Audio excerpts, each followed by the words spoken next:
लिए सभी गैर भाजपा दलों से एकजुट होकर केंद्र सरकार के खिलाफ जोरदार संघर्ष छेड़ने का आह्वान करते हैं। भारत सरकार में 15 लाख से ज्यादा रिक्त पदों को तत्काल भरे जाने के लिए विज्ञप्ति जारी करने की प्रधानमंत्री श्री नरेंद्र मोदी से मांग करती है। राजस्थान में कोविड-19 की दूसरी लहर में किए गए श्रेष्ठ प्रबंधन के लिए मुख्यमंत्री अशोक गहलोत को बधाई देते हुए उनके नेतृत्व में पूर्ण आस्था प्रकट करती है। मंत्रिमंडल का पुनर्गठन कब हो और कौन इसमें शामिल हो, ये तय करना मुख्यमंत्री जी का विशेषाधिकार है। इसके लिए समय सीमा बताना और दबाव में काम करने की परिपाटी उत्पन्न करना राजस्थान की आम जनता के हित में नहीं है। अतः सभी तरह के निर्णयों के लिए यह बैठक मुख्यमंत्री जी को अधिकृत करती है और सभी तरह के निर्णय उन पर छोड़ती है। ये दबाव कौन बना रहा है संयम जी? दबाव कौन बना संयम जी, तो बताओ। ये आपने अखबारों में पढ़ा ही होगा कौन बना। इधर देख सामने आवश्यकता नहीं है, खुल के ही बता दीजिए ना। ये हमें बताने की आवश्यकता नहीं है ना। ये तो आप लोग लिखते रहते हो, आपके माध्यम से हमको पता चलता है। आपके साथ बैठे तो ये भी तय नहीं कर पाए दबाव कौन बना रहा है कौन नहीं बना। ये तो सर्वविदित है, बताने की आवश्यकता नहीं है। संयम जी क्या इबारत पर इबारत साफ लिखी हुई है। संयम जी क्या राजेंद्र गुड़ा जी ने कहा, जिस तरीके से वो वहाँ पहुंचे, मैंने नहीं सुना उनको। आपने नहीं सुना? मैं अंदर नहीं, उन्होंने कहा है कि आपके अंदर मंत्री बनने की छटपटाहट है। इसके अंदर आपके अंदर देखिए ऐसा है कि हम तो कांग्रेस का झाड़ू निकालने वाले लोग हैं, एनएसयूआई का पोस्टर चिपकाने वाले लोग। हम में से सभी को, महादेव सिंह जी को, संयम लोढ़ा को, बाबूलाल जी को, राजकुमार गौड़ को, सोनिया गांधी जी कह देगी कि तुम्हें विधायक के रूप में काम करना है, हम में से कोई मांग करने वाला नहीं है। हम हर तरह के सेक्रीफाइस करेंगे। टिकट कटा था आपका? संयम जी, ये टिकट कटा था क्यों मिले? उन्होंने कहा है कि निर्दलीय विधायकों के समर्थन की जरूरत ही नहीं है कांग्रेस। हमने नहीं पढ़ा।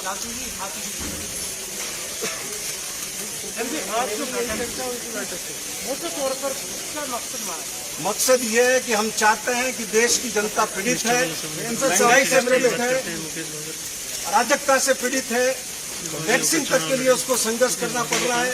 इसलिए गैर भाजपा दल मजबूती से जनता का नेतृत्व करे, उनके लिए संघर्ष करे और जनता को राहत दिलाए। सचिन पायलट ग्रुप का कहना है। संयम जी मैंने आपको निवेदन किया है कि ये मुख्यमंत्री जी का विशेषाधिकार है।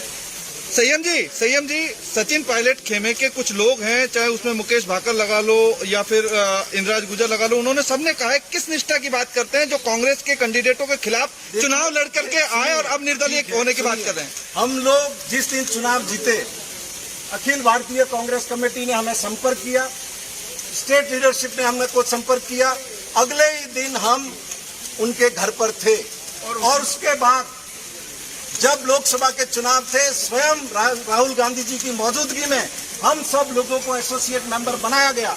उसके बाद राजस्थान की सरकार पर संकट आया है, पहले नहीं आया है। इंद्राज गुजर तो ये कह चुके हैं कि आपके नोबडी टू आस्क क्वेश्चन। हमें राहुल गांधी जी ने एसोसिएट मेंबर बनाया है। विधानसभा के भीतर और विधानसभा के बाहर हमने लगातार इस सरकार को मजबूती से ताकत प्रदान की। लेकिन इंद्राज गुजर का कहना यह है कि निर्दलीय विधायकों की तो आवश्यकता ही नहीं थी। Nobody to comment, he is nobody to comment, he is not above Rahul Gandhi. Sanyam ji, सवाल सबसे बड़ा ये है, सबसे बड़ा सवाल ये कि जब आप कांग्रेस का अपने आप को अंग मानते हैं, एसोसिएट मेंबर मानते हैं, तो ये अलग से बैठक करने की आवश्यकता क्या पड़ गई? तकनीकी रूप से हम निर्दलीय हैं, तकनीकी रूप से हम निर्दलीय हैं। एंटी डिफेक्शन लॉ लगता है। हम किसी पार्टी को जब तक निर्दलीय विधायक हैं, कानून के मुताबिक हम ज्वाइन नहीं कर सकते। लेकिन प्रदेश की जनता को स्थिर सरकार देना हमारा प्राथमिक कर्तव्य है और जिसका हम सारे निर्दलीय विधायक पूरी तरह से पालन करें। संयम जी, क्या लगता है सरकार को अस्थिर करने के प्रयास हो रहे हैं, फिर से गिराने की साजिश हो रही है? अभी तो ये काल्पनिक सवाल है, लेकिन अगर ऐसा होगा तो उनको मुंह तोड़ जवाब दिया जाएगा। ये कर्नाटक नहीं है, ये मध्य प्रदेश नहीं है। पहले भी अशोक गहलोत के नेतृत्व के अंदर हमने उनको धूल चटाई है और ऐसा कोई मंसूबा रखेगा तो एक बार फिर धूल चटाएंगे। आपको काल्पनिक लग रहा है, लेकिन रामकेश जी तो कह रहे हैं कि अस्थिर करने की कोशिश की जा रही है। सचिन पायलट जी की बाकायदा भूमिका है, तो खुलेआम कह रहे हैं। मैंने जो कहा, मेरा जो सवाल है वो सवाल जो मीडिया में खबरें आ रही हैं, जिस तरह का वातावरण जो बनाया जा रहा है, उन परिस्थितियों को देख करके मैंने ये बात कही। और जैसा सीएम जी ने अभी कहा कि अगर सरकार को कोई अस्थिर करने की कोशिश करेगा, पहले जिन लोगों ने सरकार को अस्थिर करने की कोशिश की उनको पहले मुंहतोड़ जवाब दिया गया, और अगर दोबारा कोई सरकार को अस्थिर करने की कोशिश करेगा तो पुनः उसको मुंहतोड़ जवाब दिया जाएगा। कौन कर रहा है इसके साथ? सवाल तो ये है, नौबत आई है। जैसा अभी सीएम जी ने कहा वो स्पष्ट है, वो आप लोग भी जान रहे हैं, पूरी राजस्थान की जनता जानती है। देश में ये परिपाटी शुरू हुई है, किस तरीके से गोवा में सरकार बनी है, किस तरह से कर्नाटक में बनी है, किस तरह से नॉर्थ ईस्ट में बनी है, किस तरह से मध्य प्रदेश में बनी है। लेकिन ये तो अशोक जी गहलोत का नेतृत्व था कि राजस्थान में उनको घुटने टेकने पड़े, और हम पूरी तरह सजग हैं। यदि फिर ऐसा कोई प्रयास हुआ तो आप यकीन मानिए हम राजस्थान का माथा नीचा नहीं होने देंगे। आप सीएम अशोक गहलोत के साथ हैं या कांग्रेस के साथ हैं?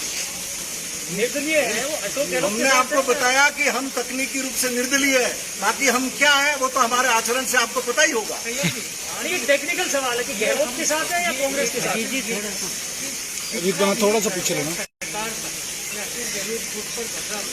आप लोगों ने ये जो बैठक की है ये फैसले को डिफ्यूज करने के लिए? बिल्कुल नहीं, हम ये चाहते हैं कि आम जनता के हक में सर कैमरे की तरफ देख के बोल लीजिए। उस लड़ाई को धार दी जाए, उस लड़ाई को ताकत दी जाए। आज जिन्होंने 2-2 करोड़ नौकरियों का वायदा किया था, 7 साल बाद भी नौजवानों के पास नौकरी नहीं है। उस संघर्ष को आगे बढ़ाने के लिए हम लोग इकट्ठा हुए और हम नहीं करते। आपने पुलिस की कार्यशैली पर फिरोज ने सवाल खड़ा किया, मुकेश बाकर भी वही सवाल खड़ा कर रहे हैं, पुलिस वाले हमारी मानते नहीं, तो पीड़ा तो एक ही है। ऐसा है कि सब 5 उंगलियां बराबर नहीं होती। बाकी जस्टिस मुल्ला ने, सुप्रीम कोर्ट के जस्टिस मुल्ला संयम जी सामने देख के, संयम जी सामने गैंग ऑफ क्रिमिनल, तो सभी तरह के 10 से 15% लोग इस तरह के हैं उनके सिस्टम में। तो मैं खुद डीजीपी को 4 महीने पहले जब उनसे मुलाकात हुई तो व्यक्तिगत बता चुका। संयम लोढ़ा जी, मेरे 2 सवाल है। क्या कहा भाकर ने वो मैंने नहीं सुना। संयम लोढ़ा जी, मैं तो मेरी बात कर रहा हूँ। मेरा 2 सवाल है आपसे। पहला सवाल तो यह है, तो क्या जब आप लोग बोल रहे हो कि बीजेपी के खिलाफ करें, तो क्या अशोक गहलोत के ही के कहने पे आप लोग सिर्फ खाली कूटनीति रचे हैं, लेकिन ये कूटनीति का ही परिणाम आप लोग दे रहे हैं? वो कूटनीति रचते ही नहीं है, वो तो कोविड पेशेंट होने के बाद भी, पोस्ट कोविड डिफिकल्टी होने के बाद भी राजस्थान के लोगों की रात और दिन खिदमत करने में लगे हुए हैं। उन्हें इन षड्यंत्रों के लिए टाइम नहीं है। आप खुद देख रहे होंगे, पूरी देश ने नहीं पूरी दुनिया ने माना कि उनका कोविड मैनेजमेंट सर्वश्रेष्ठ। तो क्या दूसरा सवाल मेरा ये है कि आप लोगों में से कांग्रेस है राजस्थान में और कोई नहीं, तो इसमें क्या हर्ज है? जिस व्यक्ति ने अपने जीवन के 40 साल, आप एक बात पीछे करो, पीछे लोग कहते हैं कि 13 के में 21 सीटें आ गई थी, सरकार पराभव में चली गई थी, कांग्रेस भी कमजोर थी, लेकिन क्या आप इस बात का धन्यवाद नहीं देंगे कि अशोक गहलोत जी को जब राष्ट्रीय महामंत्री कांग्रेस का बनाया गया और गुजरात का प्रभारी बनाया गया, इन्होंने घुटने टिकवा दिए बीजेपी के उन नेताओं। चंद सीटों का फासला रह गया सरकार बनने के अंदर। ये तो अशोक जी गहलोत की काबिलियत आप सब, मैं क्या मानूं, पूरा देश मानता है। गुलाब चंद कटारिया का कहना यह है कि खुद अशोक गहलोत सचिन पायलट को दूध में मक्खी की तरह निकालना चाहते हैं, जिससे ना रहेगी बात ना बजेगी बांसुरी। इसमें कितनी सच्चाई है? देखिए ऐसा है, पायलट साहब भाग्यशाली है। राजेश पायलट साहब जैसे नेता के घर में पैदा हुए, कम उम्र में सांसद बन गए, फिर सांसद बन गए, फिर मंत्री बन गए, लोकसभा का चुनाव हार गए तो प्रदेश कांग्रेस के अध्यक्ष भी थे, उप मुख्यमंत्री भी बन गए। उन्होंने जीवन में कभी भी असफलता देखी, हार देखी। ये मुख्यमंत्री के सवाल पर पहली बार उनके साथ अनुभव हुआ और ये दूसरी बार। तो जीवन में कभी उनको ऐसा अवसर ही नहीं हुआ उनको कि वो हार का सामना करें। अब ये हुआ है तो ये सीखते सीखते तो समय लगे। कटारिया साहब को घर संभाल ले। नहीं, एक असर सवाल वही रह गया कि खंडेला जी ने अभी 2-3 दिन पहले इंगित किया था कि एक केवल राजस्थान में कांग्रेस का मतलब है अशोक गहलोत। ये जो आज की बैठक है आपकी, आपका जो सदन है, वो क्या मानता है? पूर्ण रूपेण हम जो महादेव सिंह जी ने जो कहा खंडेला जी ने, उसका पूर्ण रूपेण हम लोग समर्थन कर रहे हैं, बिल्कुल समर्थन करते हैं इस बात का। मेरे से एक चीज शुरू किया गया था कि आप कांग्रेस के साथ हो अशोक गहलोत के साथ, तो मैंने ये कहा था कि मेरे चुनाव में हर मीटिंग में मैंने कहा था सोनिया गांधी और राहुल गांधी के साथ हूँ और मेरे चुनाव प्रचार में कहा।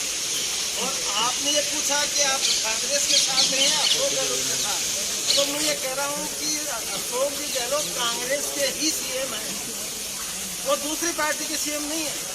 जब वो कांग्रेस के सीएम है, हम उनके साथ हैं, तो कांग्रेस के साथ ही हैं हम अशोक गहलोत के साथ हैं। अशोक गहलोत राजस्थान का मुख्यमंत्री है और सॉलिड राज कर रहे हैं। आज 26 को उनको मुख्यमंत्री हैं, राजस्थान का बच्चा बच्चा उनको चाहता है, बहुत सुचारू रूप से राज चल रहा है। और कोविड के टाइम में भी देश के प्रधानमंत्री ने उनकी तारीफ की है। कोविड का उन्होंने इतना बड़ा इंतजाम किया है। इस प्रकार से सुचारू रूप से राजस्थान का विकास हो रहा है, लोगों का विकास हो रहा है। और मैं हम सब के सब 13 के 13 उनके साथ हैं। सचिन पायलट को आप बाहरी मान लिया है, क्या कहेंगे?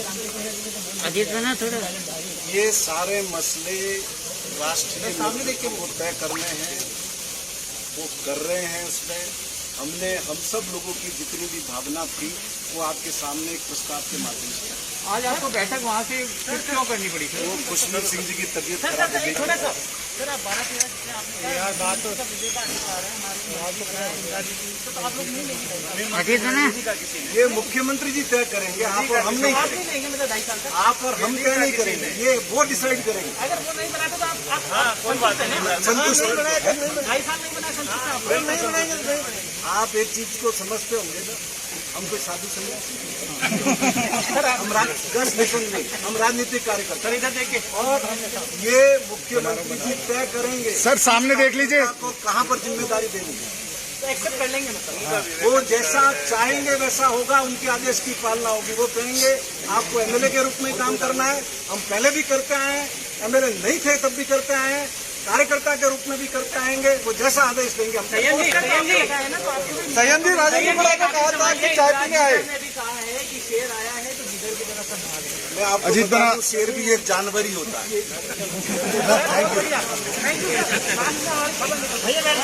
बैठ जाओ बैठ जाओ। अरे बाबूलाल जी आप भी तो कुछ बोलो इतने सालों के बाद।